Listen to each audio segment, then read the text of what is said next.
Hi, everybody. Sorry, my voice is a little scratchy. I'm losing it a little bit, but let's just get through this. So I did the three assessments. I did the TVPS, the DTVP, and the goal. The TVPS and the DTVP are both visual perceptual assessments, and then the goal is more of a functional assessment. So the TVPS, it's the fourth edition, and it's the one that I'm most familiar with, and I've seen it done. I really enjoy this assessment because I like working with kids on visual perceptual skills. But it's for ages 5 to 21 years old. I actually haven't seen the fourth edition, but the clinic that I work at, we have the third edition. But while I was researching it and looking it up, apparently the only difference is they've added a couple of questions to each of the sections. But the main purpose of this assessment is to just test visual perceptual skills of the individual. So there are 7 areas that they test, and it's discrimination, visual memory, spatial relationships, form constancy, sequential memory, and visual closure.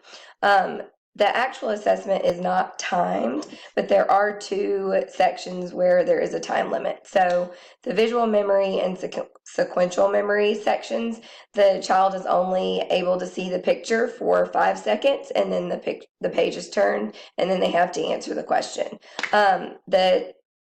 Each question is multiple choice, so they have a choice of what to pick, and it's actually meant to be a very minimal verbal or motor response for the child. So motor, they could just point to the answer if they didn't want to verbally speak to you, or a verbal response, they could actually just tell you 1, 2, or 3, whatever their answer was. And it comes in like a little, it's a book, but it stands up on its own. So you just flip the pages, and the person giving the assessment can see the number that they're on, and then they actually write down the child's answers on a little score booklet. I know for at least the third edition, that there are 2 example questions. So you make sure that the child actually understands the directions. And then if they get those 2 example questions wrong, you can explain to them what they did wrong, or try and tell them how to answer the other ones better, almost.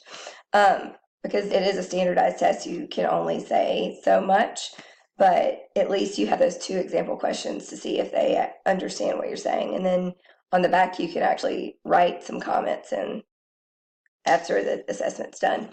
But so like I said, there are 7 subtests, and it has 18 questions. The results are given to you in scaled scores, percentile ranks, and you actually can see the age equivalents. And when I was looking at it, it said that it was supposed to be a 25-minute assessment, but every single time I've seen this done, and this is the third edition with less questions, it has taken much more than 25 minutes. But this is just what I've seen when I researched the actual assessment. So when they're taking it, the child can, while you're going down and answering, if they get 3 wrong in a row, you would move on to the next section. So that's pretty much it for the TVPS. The DTVP, it's the developmental test of visual perceptual skills. The TVPS is the test of visual perceptual skills. I don't know if I actually mentioned that, but anyway, so the developmental test of visual perceptual skills, of course, it's going to measure visual perceptual skills, but it also has an added component of measuring the visual motor integration. So there's actually an action part to it. This assessment has 5 subtests, and it's hand-eye coordination, even though they call it eye-hand coordination. The second one is copying. Third is figure ground. Fourth is visual closure, and the 5th is form constancy. So the first 2 are motor driven or motor enhanced, as they call it, where you actually have to do something. So the eye-hand coordination part, they have to draw like precise curved or straight lines, and it's given in a certain boundaries. And then copying, it's like it sounds, they have to copy certain shapes. And the method, it's individually administered, and the person taking the test is given a test booklet, and that's what gets scored.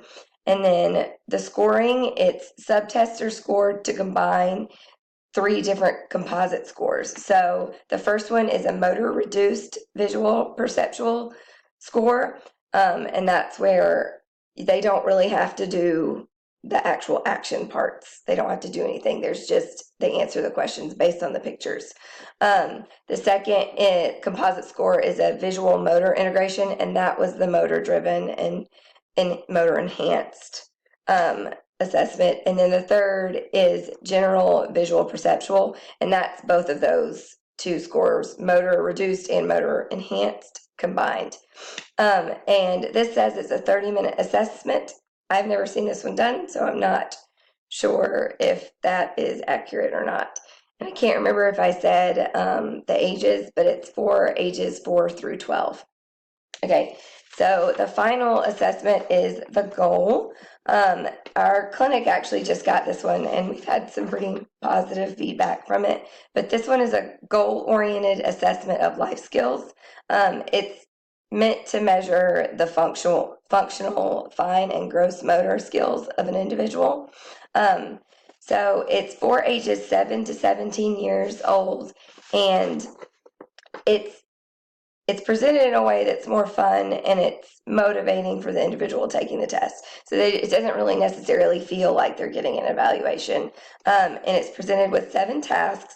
The first are fine motor. So there's utensils, locks, a paper box, and a notebook for fine motor. And I'll kind of go into what each of those means. And then for gross motor, the tasks are clothes, ball play, and tray carry. So for the utensils, they are presented with a knife, a fork, and these are plastic and not sharp, and spoon to cut, spear, and scoop. And that's what skills are assessed. I know for the knife and fork, the first part, they're also given some Play-Doh, and then they're supposed to cut and then like scoop, transfer the Play-Doh to certain, like a paper towel or something like that. But it's Play-Doh, so it doesn't feel like an evaluation. And then for the spoon part, they have to actually, you have a cup, you have 2 different cups. One is full of water, and then one is not. And then they have to scoop with their plastic spoon, take a sip of the water without spilling the rest of the water, and then transfer it into the empty cup. So for the locks, they are opening, keyed, and combination locks, padlocks. And for the paper box, they're given coloring, cutting, folding, and taping a paper construction project. And for the notebook, it's organizing and filling a 3-ring binder. So these are very functional skills for anyone to be able to do, especially children. For the gross motor, it's clothes, and they are assessed on how they are putting on and taking off a t-shirt and shorts. Ball play, which is bouncing and kicking a ball, and tray carry. So they carry a loaded tray around an obstacle course, essentially, without trying to spill.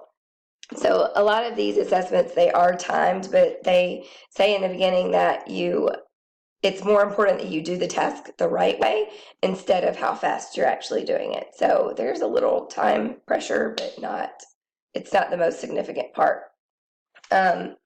So this assessment, it says it takes about 45 to 60 minutes to assess. And the good thing about the goal is that after you do the tasks, it allows you to see really specific individual goal-oriented treatment plans, and it kind of guides you through that. So that's one of the benefits of this that I've seen. So any kid that I've seen that has done this, they say that it's the most fun they've ever had, or it was a lot of fun, they really enjoyed it. So I think that's one of the benefits of this assessment. So that's pretty much it. Thanks.